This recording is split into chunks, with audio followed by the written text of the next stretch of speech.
Welcome into the Question Number 9 podcast. My name is Seth Warner, and today we're talking about Kentucky basketball from a fan's perspective. On this episode, we're talking about it's almost that time of year again.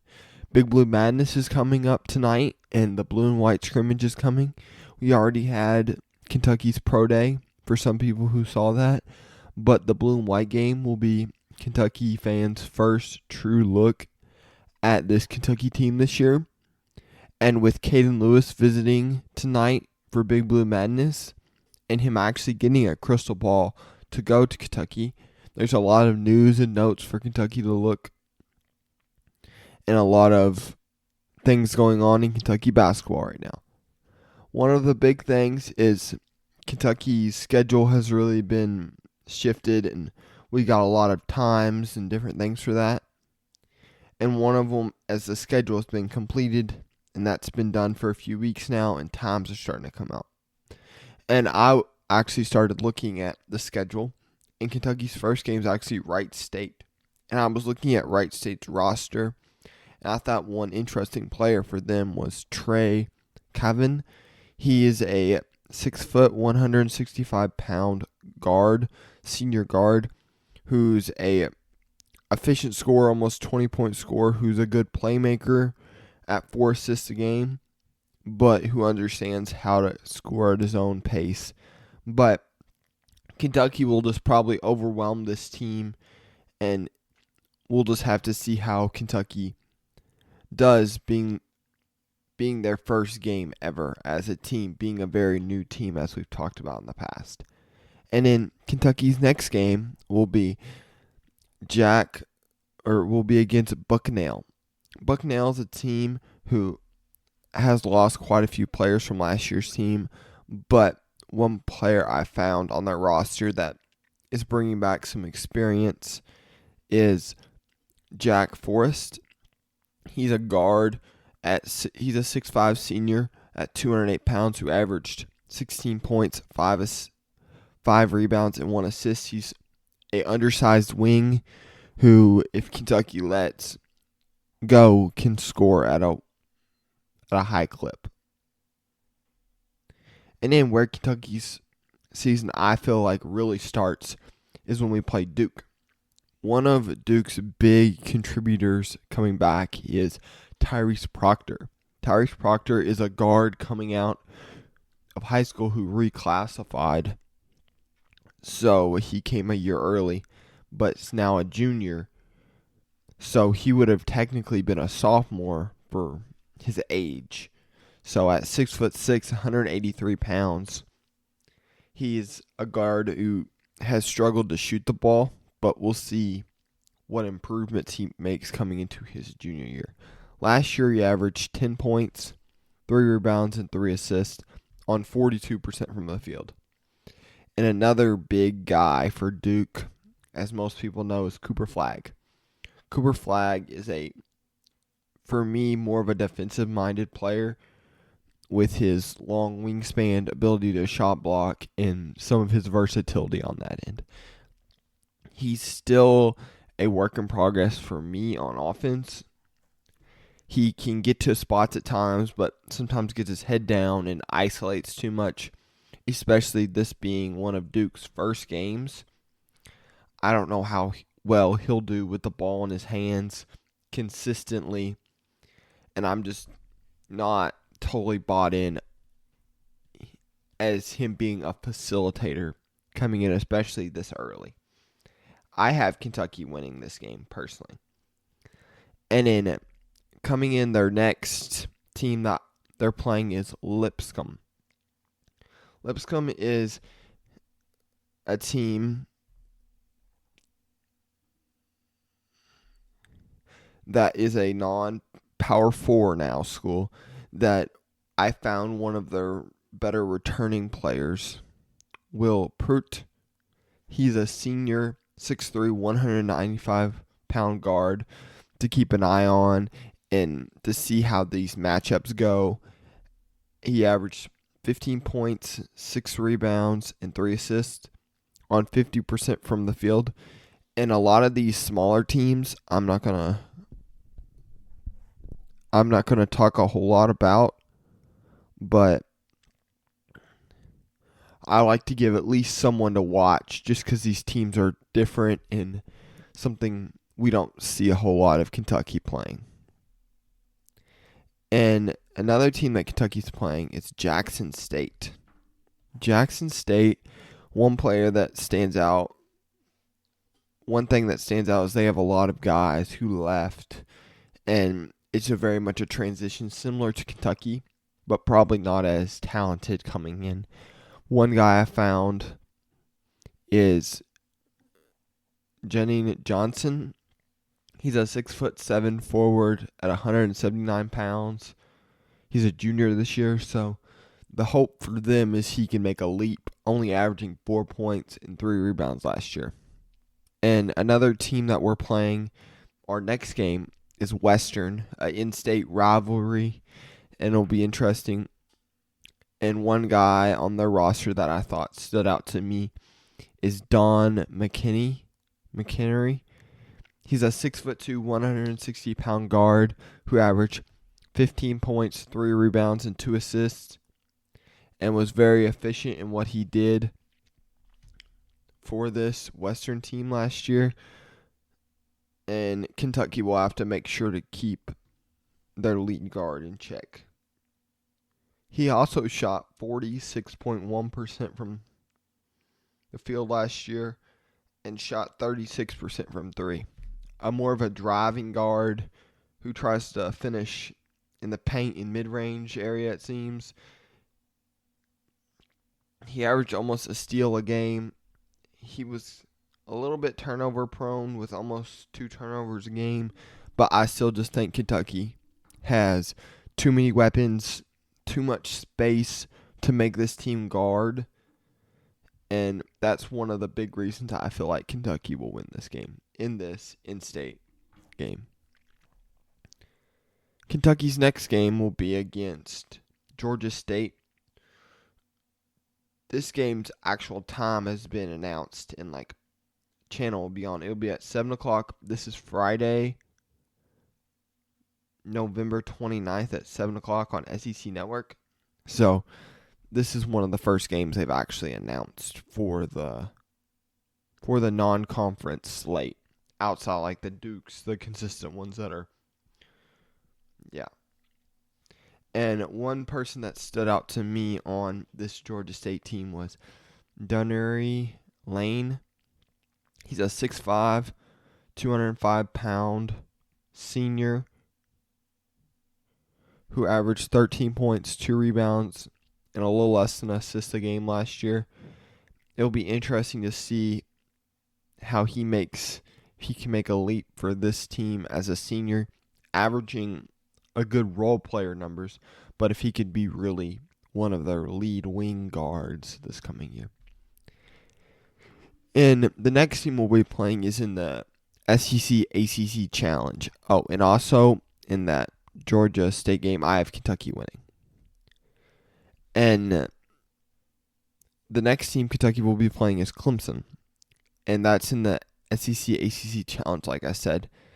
And this Clemson team has been very consistent over the last 3 or 4 years, being really good at making deep runs in the ACC and in the NCAA tournament, and it's going to be on the road too. And last year for them, losing PJ Hall and how this team changed without one of their main leaders from last year's team and their leading scorer, PJ Hall was considered one of their best players in the last 5 or 10 years just because he was so consistent as a scorer, playmaker, and just a mismatched guy who can do everything on the floor. That's part of the reason I think Kentucky will win this game, just because they're in kind of a transition period, trying to figure out who their number one guy is for this coming year. One guy that stood out was Miles Foster. Miles Foster is a 6'7" senior who's going to be trying to take some of PJ Hall's load off. Last year he averaged 12.4 points, 8.1 rebounds, and 1.7 assists on 52% from the field. In this game, we just need to be physical, understand who we are, and space them out, and make not usually a super athletic Clemson team, play in space and understand that we are going to have to play our best to win this game. I think it's going to be very competitive, but the PJ Hall effect is part of the reason I think Kentucky will win this game. And then Kentucky's next game is against Gonzaga. We're going back to Gonzaga, and this game's going to be played in Washington, not at their actual home for Gonzaga, but it's going to be played in like it's basically Gonzaga's home arena, but it's a larger stadium basically. And last year Kentucky had a really hard time with their physicality, strength, and overall it was kind of a tough matchup for Kentucky, who was a very offensive-minded team and lacked interior physicality at times. And this Gonzaga team is going to be very solid for them overall. They're going to have a lot of scoring in the interior and the wings, and they have a lot of guys coming back from last year's team. And Brayman Ike is one of the guys that really hurt Kentucky last year. He's a 6'9" forward/center at 250 pounds who averaged 16.7 rebounds and a little less than an assist a game. Like I was saying, he was a very tough matchup for Kentucky, and it'll be interesting to see how him and Amari Williams and our other bigs are able to kind of clash with him. And then Ryan Nembhard is their other guard. And one thing really known about Gonzaga is they're an offensive forward team. And it will be interesting to see how those matchups work. With Kentucky being more of a balanced team, I think that kind of plays into their favor. Because how Gonzaga wants to play is up pace, scoring a lot. But I feel like Kentucky's a better defensive team than they are. And Nembhard is a very good lead guard who controls the pace of the game and can score and can play make for others. Last year, he averaged 12 points and 4 rebounds. And then Braylon Smith for Colgate we're playing Colgate is our next game. And he's a 6', 180 pound sophomore guard from Seattle. And he averaged 12 points, 5.5 rebounds, and 6.6 assists on a not great 39.3% from the field. And just remember, for these not like high profile games, I'm just giving you somebody to remember less like in detail for them, because I feel like Kentucky's going to just overwhelm them with talent and just wear them down over time. And one of the most important games, I feel like in the early stages of Mark Pope's tenure, is the Louisville game. And in this game, one person I kind of pulled out for them, just because their roster is so new too, is Terrence Edwards Jr. He's a senior 6'6" guard at 205 pounds from Atlanta. He's a guard/wing who averaged 17 points last year, 4 rebounds, and 3 assists. This Louisville team's kind of similar for me to Kentucky with some of that style of play. But for me, the difference is Jackson Robinson. Jackson Robinson is a guy who can go get your bucket, and I think will move Kentucky a tier above Louisville. That's part of my reasoning is picking Kentucky here, is I feel like the Jackson Robinson aspect, and we have so much depth. Both teams are very deep, but I feel like they're at the same level of their baseline, but I feel like Kentucky's ceiling is higher. And I trust Jackson Robinson a lot. And Kentucky's next game is against Ohio State. Ohio State is somewhat of a new team this year. We'll see how they play. And one player that I picked out was Quiz Glover. He's a senior 6-foot guard at 185 pounds. And he averaged 14 points and 2 rebounds last year. And this Ohio State has several new guys on this team from the transfer portal. One, Kentucky fans will know, and Aaron Bradshaw. And it will be interesting to see how Kentucky matches up. And Aaron Bradshaw, as I said, as a 7'1", 215-pound center who has a very high ceiling. I feel like seeing him at Kentucky. One bad thing about him at Kentucky last year, I felt like he didn't do anything in particular well. He had a really good motor. He could shoot a little bit. I just feel like he needs to be consistency in everything he does. And he averaged 5 points, 3 rebounds last year at Kentucky. And I feel like this game for Ohio State is kind of at a good spot for them. Coming off the Louisville game and then having all these games kind of put together with Gonzaga, having to travel for the Gonzaga game, and then having to come home and play Louisville. Well, that's going to be a very emotional game. I feel like that's just going to have a lot of turmoil into it. That's part of the reason I'm picking Ohio State to win. And then Brown is another team Kentucky will playing. And Neni Bosu Eni.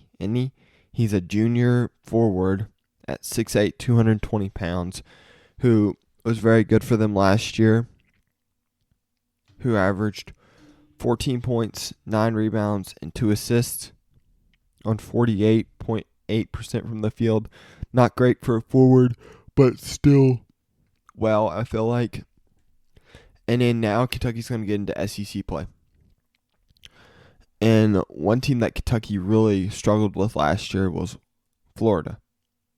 We blew it when some of our players played really well, and we just couldn't get stops at the end of the game. But we had one game where when we went to Florida, Aaron Bradshaw made a big shot. And Walter Clayton Jr. really hurt Kentucky last year. The senior 6'3" guard at 195 pounds averaged 17 points, 3 rebounds, and 2 assists on 43.2% from the field. He was a very shifty guard who could score at all 3 levels. And it felt like, especially in that second Florida game, he couldn't miss. And I personally feel like that's going to be very much of a toss-up game for Kentucky just because it's their first SEC game. It's at home for Kentucky, so I would probably pick Kentucky in that game, but I feel like it'll be very tight. And then another team that in the past has gave Kentucky fits, especially under the John Calipari era, is Georgia.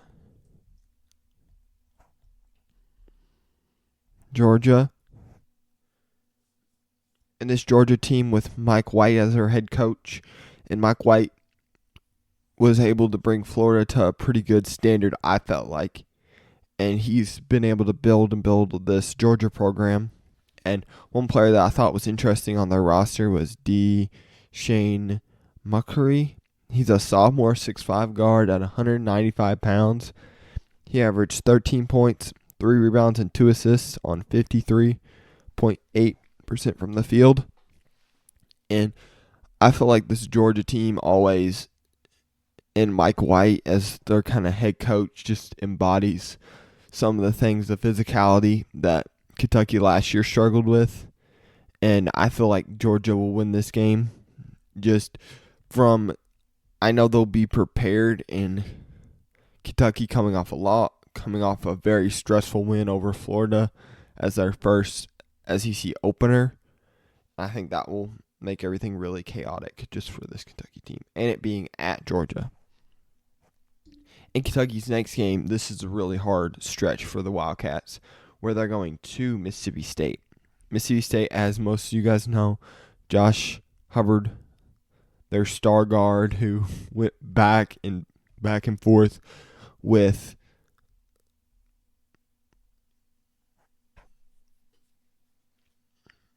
Rob Dillingham last year in the game at Mississippi State.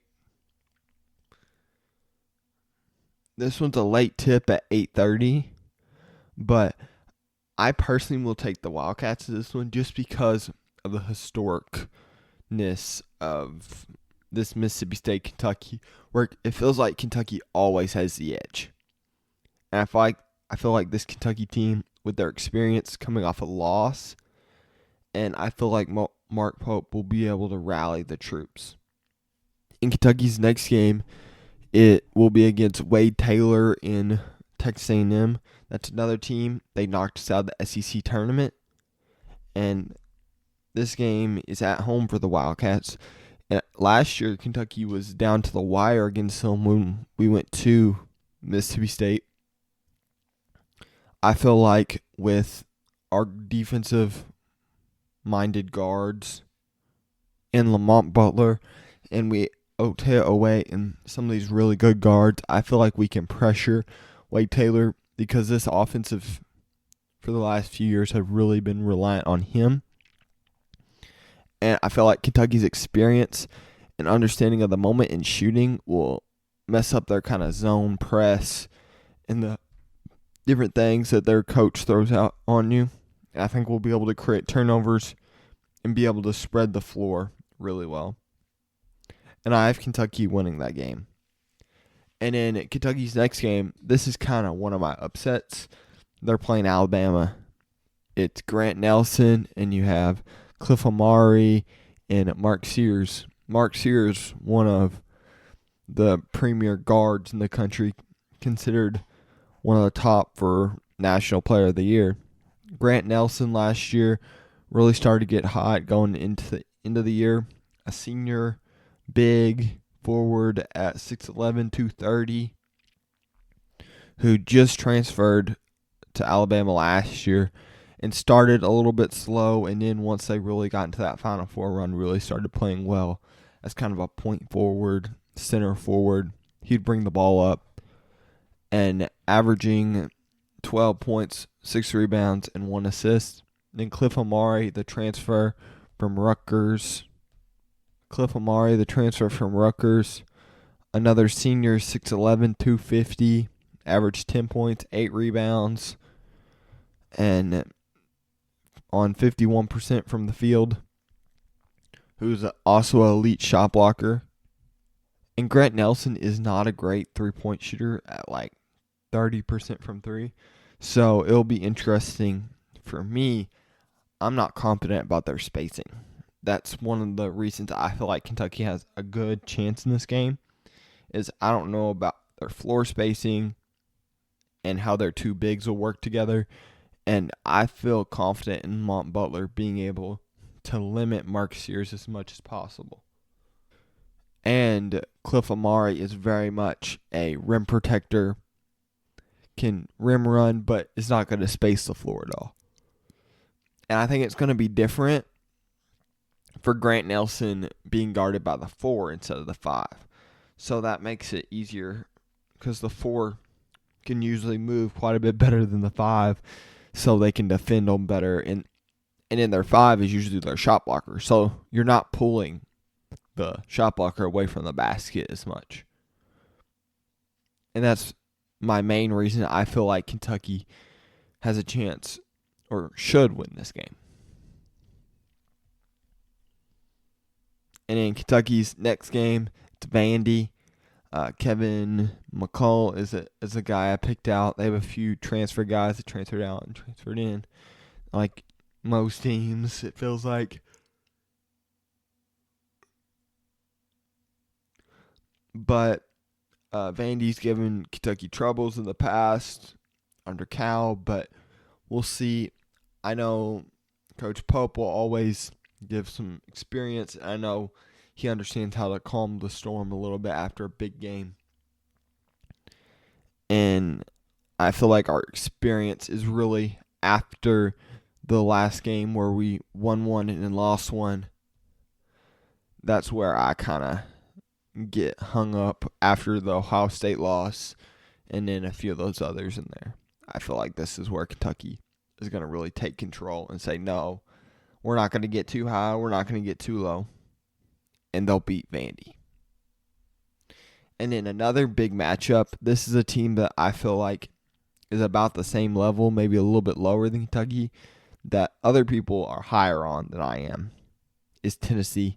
Tennessee feels like Sky Ziegler has been here for 6 years, but he's just a senior now. So the 5'9", 175-pound point guard from New York averaged 11 points, 2 rebounds, and 6 assists.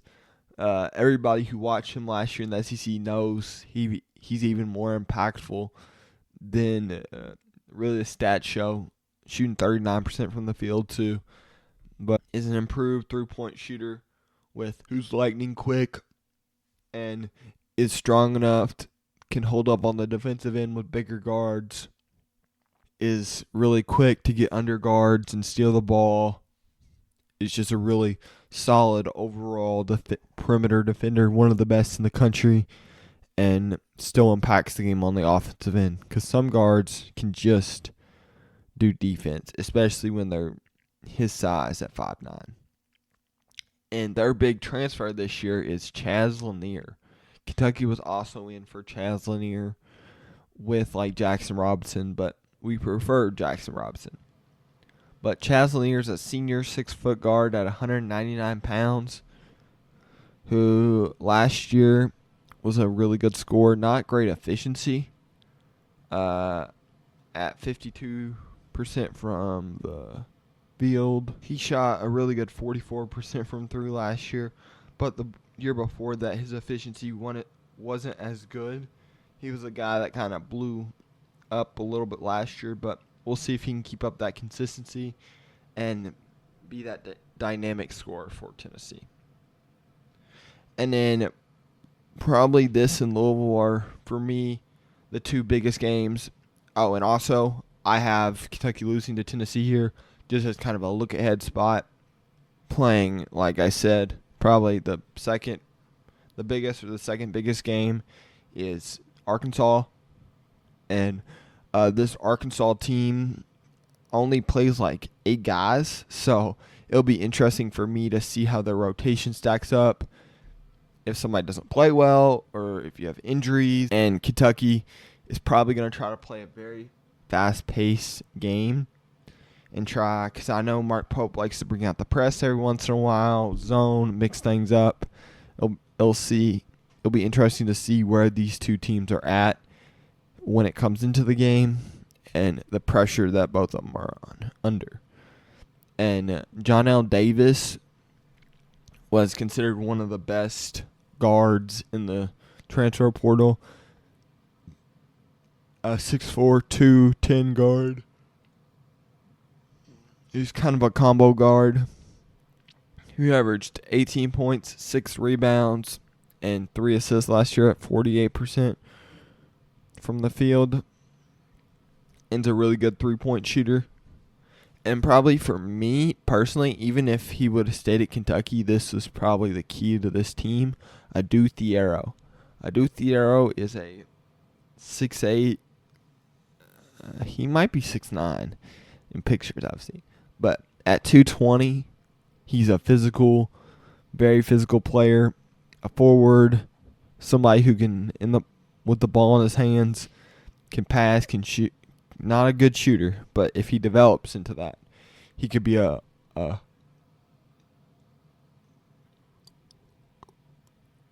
potential lottery pick with his physical ability. Averaged 7 points, 5 rebounds, 1 assist on 49% from the field, and was a really good shot blocker actually for his position. So if his offensive game develops more from him not just being a lob threat and a driver the whole time, if he has some semblance of a perimeter shot and becomes a better playmaker because of his gravity when he drives. And the next team Kentucky's going to be playing is Ole Miss. Ole Miss is a very transfer-heavy team with their head coach, Chris Beard. Chris Beard was actually the head coach at Texas Tech and Texas A&M with some of his allegations that were proved to be false. So with him getting kind of his second chance at Ole Miss, He's a really good coach, really good defensive-minded coach. Oh, similar, I meant to say for Louisville, their new coach is a very good defensive-minded coach. So with the U of L team that's going to struggle to score, I don't know how that's all going to work together. And one player that I saw that kind of stood out was Matthew Harrell for Ole Miss, a senior 6'4" guard at 205 pounds from Memphis, Tennessee.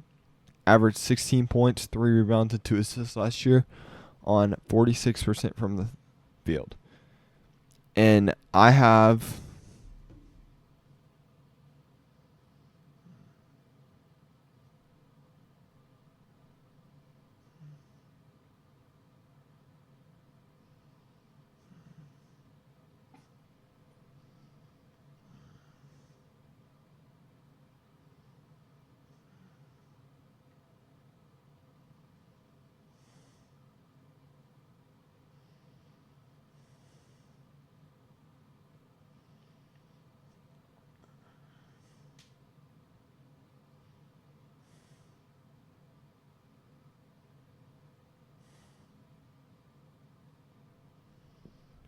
Kentucky losing this game at Ole Miss, so it'll be, I think, interesting game. But it being a 7 o'clock on a Tuesday night in February, I think this is kind of a sleep game after Arkansas.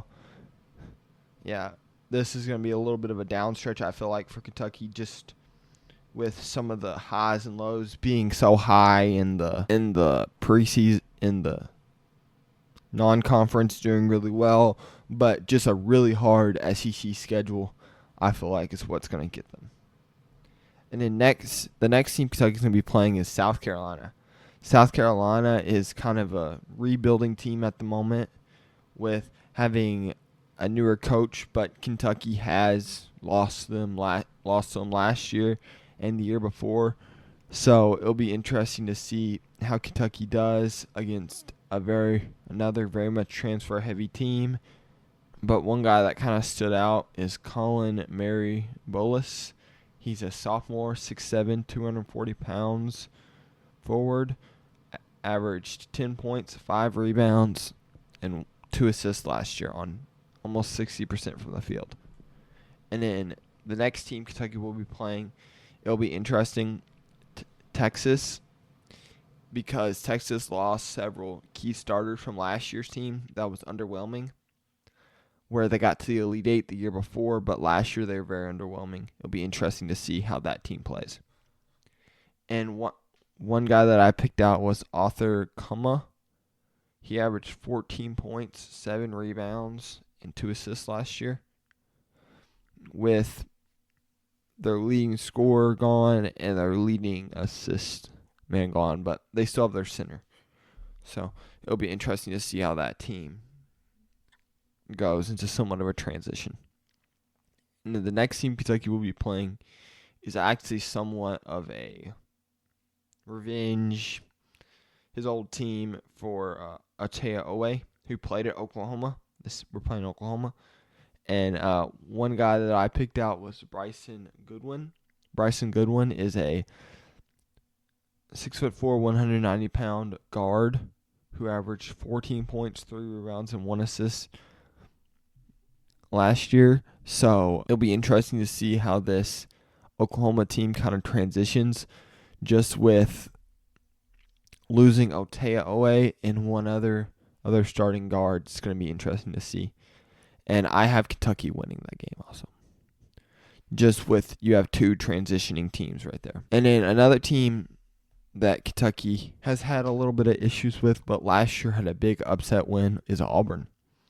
Auburn is a very much experienced team. They lost one of their other star forwards other than Janiah Broome, but they're bringing back a lot of experience. They picked up a few guys in the portal. It'll be interesting to see how this team fits together, and this being a late season game. Janiah Broome is a forward senior at 6'10", 240. Actually transferred from Morehead State to Auburn 2 years ago.